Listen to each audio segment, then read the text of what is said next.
guys, and welcome to the Applied Energistics 2 mod showcase.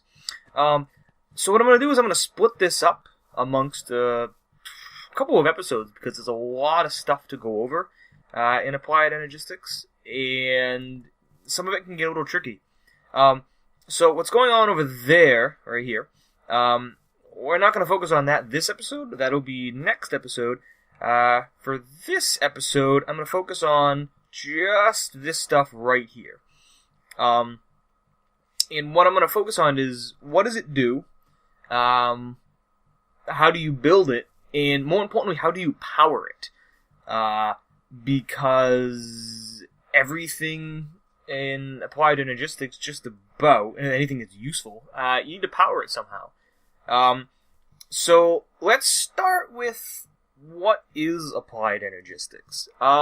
Applied Energistics is a mod for Minecraft. This particular one is for 1.7.10. I believe they're working on a 1.8 version, but so far I have not been able to find a download of it.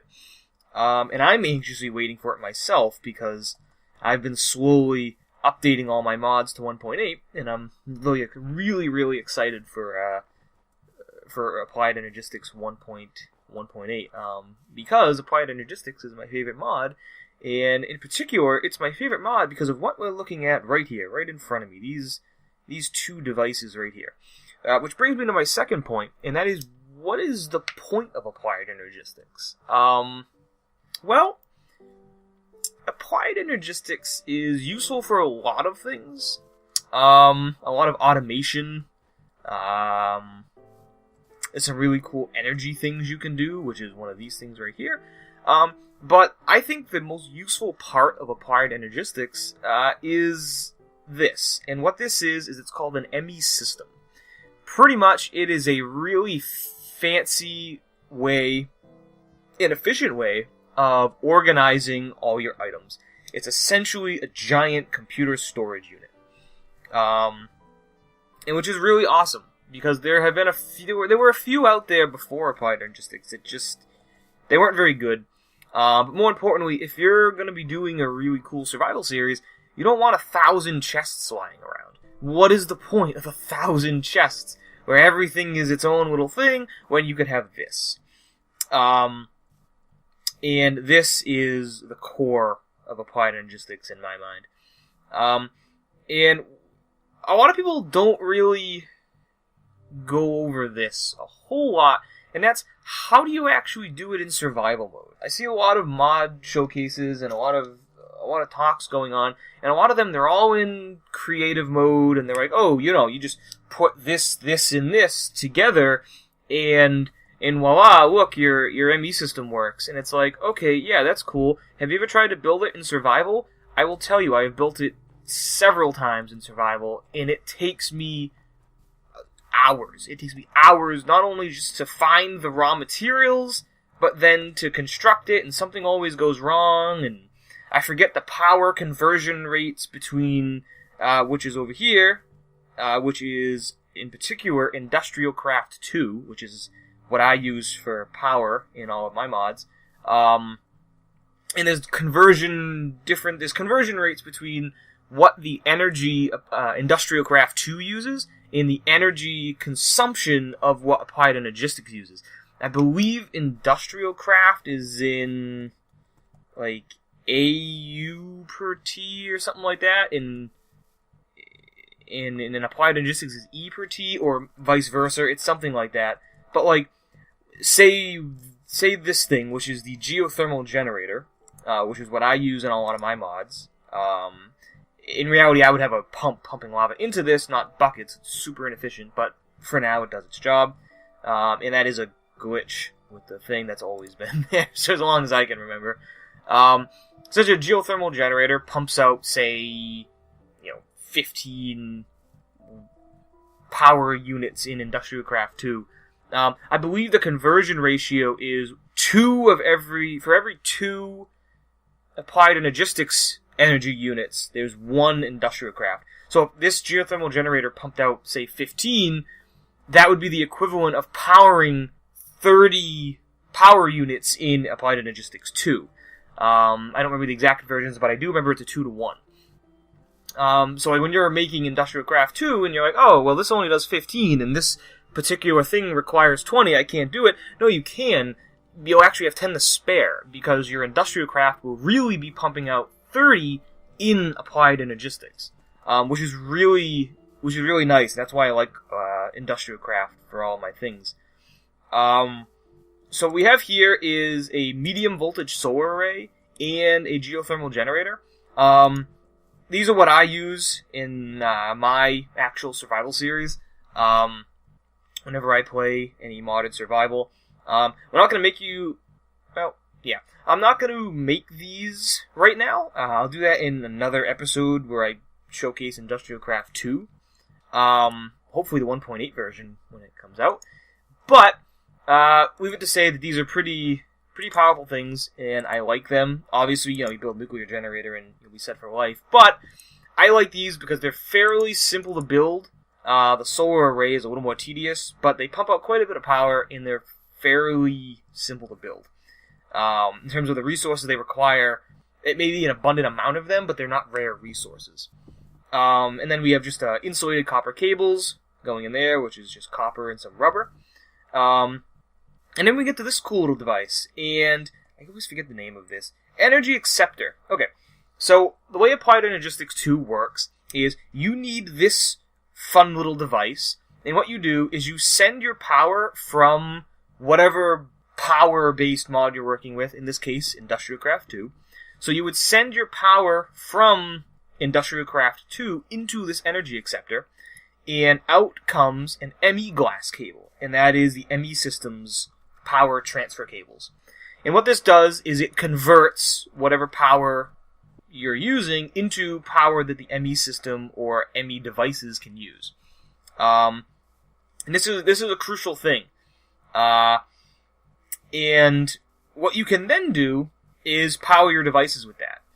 Now, what I like to do, and this is really good if you're only using, say, solar to power your stuff, is this thing right here, and this is an energy cell. This is also in Applied Energistics 2. And what you can do is it will pump in energy from your energy acceptor into this, and it will distribute it to all your things. But if you're not using all of that, it will store it. So it's storing whatever's not being used. So say you want to use your ME system at night, but your solar power is not working, but you stored some up using this throughout the day, then your devices will still work. It goes by pretty quickly, especially when you're not storing it up all the time and you're constantly using this, but there are different versions of this, and one thing that always bugs me is to see people in creative mode, they just put down like an infinite energy cell. It's like, okay, yeah, I can't make that in a survival game, so it doesn't really do me any good. But these things will do the job, and in my survival series, I usually have a bunch of these going. And oh yeah, that's for a later little showcase. So what happens here is our energy cell is then connected to our ME system, and what we have in here, this is called the ME drive, and this is where you would put your hard drives essentially. And there are 4 different kinds that are based to Applied Energistics. You have a 1K, a 4K, a 16K, and a 64K. Now, these can be deceptive. Each one of these stores the same number of items. So, as you can see out here, we have 0 of 63 types, and that is the same on all of them. I have a little bit in here, so I can show you guys how it works later. But it's the same amount of types for everything. So you can have 63 different objects, 63 different types of objects in each one of these. The difference is, say I have, in the way I use it in my survival series, is I use the 1K for items that are rare, and I'm not going to have a lot of them. And I use the higher ones for items that are very common, and I'm going to have a ton of them. Like, for instance, cobblestone. You have a ton of cobblestone throughout your survival series. I would use a 16 or a 64 for that, because this is where the bytes used comes into play. So, the 1K has 1,000 bytes, And the 64 has essentially 64,000 bytes, or 65, the way it works. So my cobblestone, I could have one type, but I could have 10,000 blocks of cobblestone. That's not going to fit in the 1K, but it will fit in the 64K. Or I could have, 5 emeralds, 3 diamonds, a Pandora's box from some mod in there. And that will use up my 1K much more efficiently. I will show you guys how to craft these in a later episode as well. We're going nighttime a little bit. Let's see. Set time to sunrise. Alright. So yeah, and the ME drive is your hard drive, essentially. And what we have here, there are a few different types of these. In particular, I use a crafting terminal, and it's symbolized by the fact that you can put the 9 items in the crafting right there. Essentially, these are just illuminated panels that you could access and do things with your items. I gotta change the fact that my O is set to take these off, but whatever. So the idea is, here is your crafting terminal, and this inside is what is inside your ME drives. Now, obviously I don't think I can craft anything. Oh, actually I think I could do stone. I think I can do stone bricks. So I would craft these, I can put that back, and I can take some of these out. And as you can see up here where the stone bricks are, I'm taking stone bricks out of my stone, and I can put it back in here. And now, we'll go out, and that's how you pretty much use that. You use this to cancel. If you shift and then click on this right here, like you would sometimes to bring it back in your inventory, it will use up all of that item inside of your ME drive. So be careful with that. Try not to make that mistake unless you have things like gold or diamond or stuff like that, that your diamond blocks can be turned back into individual diamonds. I have made the mistake, or I've accidentally shift click on this box right here, and I used up all of a resource that's really hard to find, and you can't break it down. So be careful with that. And when you're done, you would just click this little X right here, and that would return all the items back in there, and now we have stone bricks and stone. And if we go in here, we now have 18 instead of 17 types. So it did take up some space. And this is really cool. It scrolls down. You will search items. Say I wanted to do stone bricks. Oh yeah, the O is in there. So I could do the stone, and I got all sorts of cool little stone things. And say I wanted to do stone this. Now I could do this, and my stone has gone down. But, oh yeah, this is the best thing about this, is that it will stack. It won't break up after 64, which is awesome because I've had like 10,000 apples in here at one time, and that's really, really cool. But as you can see how it's giving me all of those by shift clicking. Now I'm stuck, and I can't break those down. So be careful with that. This is also powered separately from this. You can't just, well, I think you could attach this, but I like having it here instead of down here. So I just have an extra glass cable coming up here and doing that. And that's about it for this. So let's go see how we craft some of these things. So here we have the ME drive. And I will do other episodes about how to craft individual items, because it's a lot of crafting, and it can be daunting if you haven't done applied energistics before.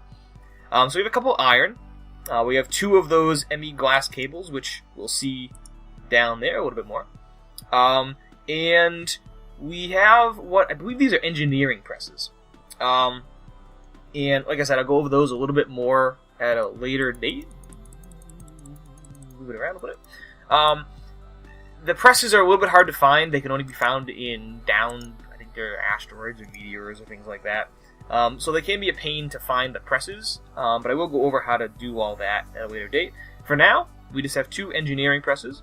The ME drive is actually pretty simple to complete out of some of these. The crafting terminal is an absolute pain in the ass to complete.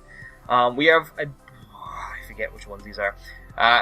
These 2 things right here are a formation core and an annihilation core. I always forget which one is which. I should just remember one is blue and one is orange on it. The idea is these things are a little bit of a pain to complete. Here, I believe it's a logic press or a calculatron press. Let's look it up real quick.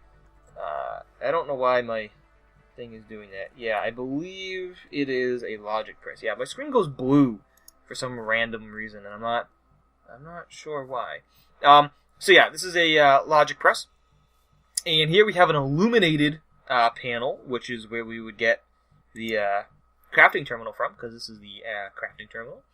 And it doesn't matter what order you put these in; it's shapeless. So you can just put this there, this there, this there, this there, and it will still give you the crafting terminal. Everything else in here, it has to be put in the order, except like the cables. We can put them on each row there. But the crafting terminal, it is irrelevant where you put everything. Over here we have the ME glass cables, which is what we see all throughout there. And this is pretty much just Fluix crystal and a regular quartz cable. So this is actually really simple to make, and I believe when you craft this, it will give you 4 of these, I believe. Next we have the energy acceptor. So we have quartz glass, which takes up a lot of quartz if you want to make a lot of it. Just regular iron, and then another one of the Fluix crystals. So the energy acceptor is pretty simple to make. Then we have the energy cell, which is also pretty simple. Just some Fluix dust, which if you're using Industrial Craft 2, you would just put your Fluix crystal into a macerator, which I'll also go over when I go over the Industrial Craft 2 mod showcase, which should be in a little while.